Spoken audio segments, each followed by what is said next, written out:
You might want to ask yourself why the entire culture is utterly saturated with mass media entertainment from all sides, while the educational system in America continues its stupefying downward slide since the U.S. government decided to take over and subsidize the public school system. What your government pays for, it gets.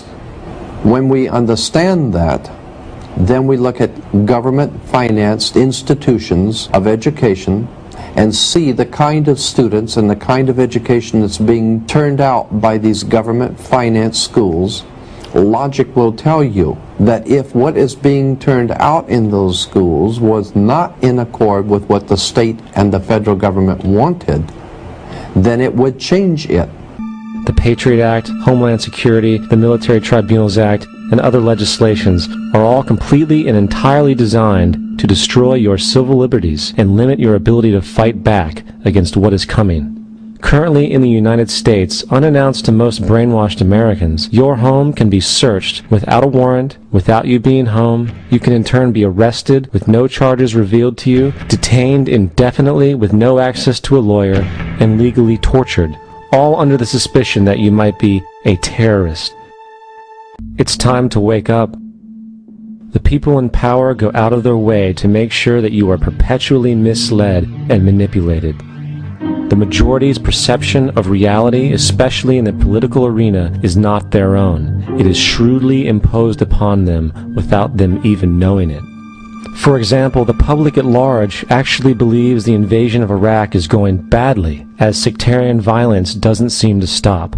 What the public fails to see is that the destabilization of Iraq is exactly what the people behind the government want. This war is to be sustained so the region can be divided up, domination of the oil maintained, continual profits reaped for the defense contractors, and most importantly, permanent military bases established to be used as a launching pad against other oil-bearing, non-conforming countries such as Iran and Syria. The last thing the men behind the curtain want is a conscious, informed public capable of critical thinking, which is why a continually fraudulent zeitgeist is output via religion, the mass media, and the educational system. They seek to keep you in a distracted, naive bubble, and they are doing a damn good job of it. In 2005, an arrangement between Canada, Mexico, and the United States was made. This arrangement, unannounced to the public, unregulated by Congress, merges the United States, Mexico, and Canada into one entity, erasing all borders. It's called the North American Union, and you might want to ask yourself why you've never heard of this. In fact, there is only one mainstream reporter who has actually heard of and has had the courage to cover this issue. The Bush administration's open borders policy and its decision to ignore the enforcement of this country's immigration laws is part of a broader agenda. President Bush signed a formal agreement that will end the United States as we know it, and he took the step without approval from either the U.S. Congress or the people of the United States. It's a deal that few have even heard of. It's being done again by very few people at the very top on behalf of the investment class, but the working class of people, political officials across our country, from communities, from cities and so forth, they don't know anything about this. This isn't some trade agreement. It is a total removal of sovereignty from these countries, which will also result in a completely new currency called the Amero. The American Constitution will eventually be obsolete. You would think that a situation like this would be on the cover of every major newspaper. That is until you realize that the people who are behind this movement are the same people behind the mainstream media, and you are not told what you're not supposed to know. The North American Union is the same concept as the European Union, the African Union, and the soon-to-be Asian Union, and the same people are behind all of them.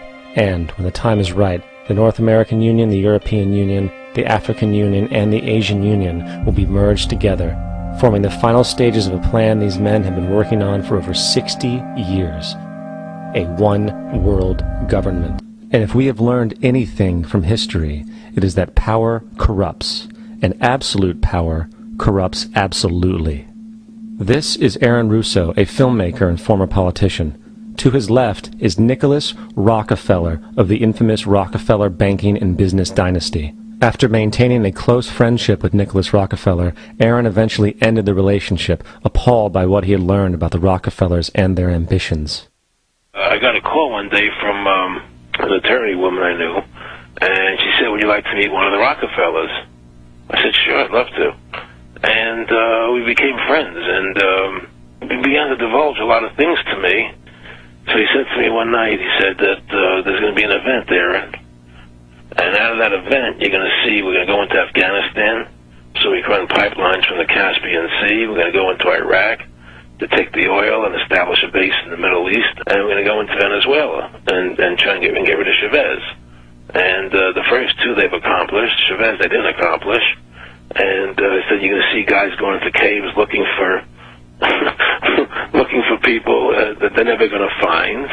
You know, he was laughing about the fact that you have this war on terror. There's no real enemy. He's talking about how by having this war on terror, you can never win it because it's an eternal war.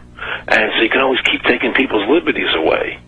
And I said, how are you going to convince people that this war is real? He said, but the media can convince everybody it's real. I mean, you know, it's just that you keep talking about things, you keep saying it over and over and over again, and eventually people believe it. You know, you created the Federal Reserve in 1913 through lies. You create 9/11, which is another lie. Through 9/11, then you're fighting a war on terror, and now all of a sudden you go into Iraq, which was another lie, and now they're going to do Iran. You know, and it's all one thing leading to another, leading to another, leading to another. Now, I would say to them, what are you doing this for? What's the point of this thing? You have all the money in the world you ever want. You have all the power. I said, you know, you're hurting people. It's not a good thing. And he would say, what do you care about the people for? Take care of yourself and you take care of your family. And then I said to him, what are the ultimate goals here? He said, the ultimate goal is to get everybody in this world chipped with the RFID chip and have all money be on those chips and everything on those chips. And if anybody wants to protest what we do or violate what we want, we just turn off that chip. That's right, microchipped. In 2005, Congress, under the pretense of immigration control and the so-called war on terrorism, passed the REAL ID Act, under which it is projected by May 2008, you will be required to carry around a federal identification card, which includes on it a scannable barcode with your personal information. However, this barcode is only an intermediary step before the card is equipped with a VeriChip RFID tracking module, which will use radio frequencies to track your every move on the planet. If this sounds foreign to you, please note that the RFID tracking chip is already in all new American passports.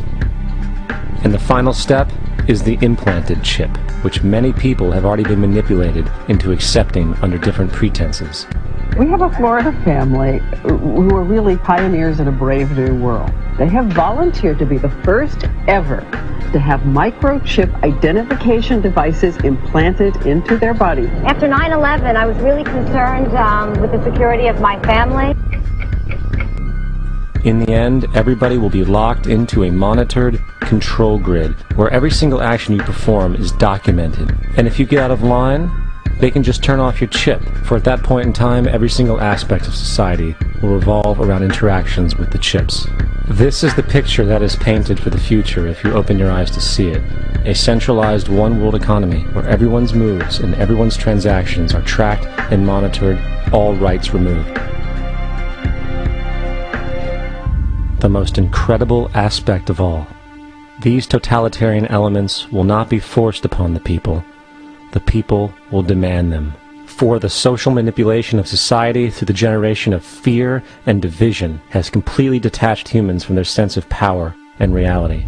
A process which has been going on for centuries, if not millennia. Religion, patriotism, race, wealth, class, and every other form of arbitrary, separatist identification and thus conceit has served to create a controlled population, utterly malleable in the hands of the few.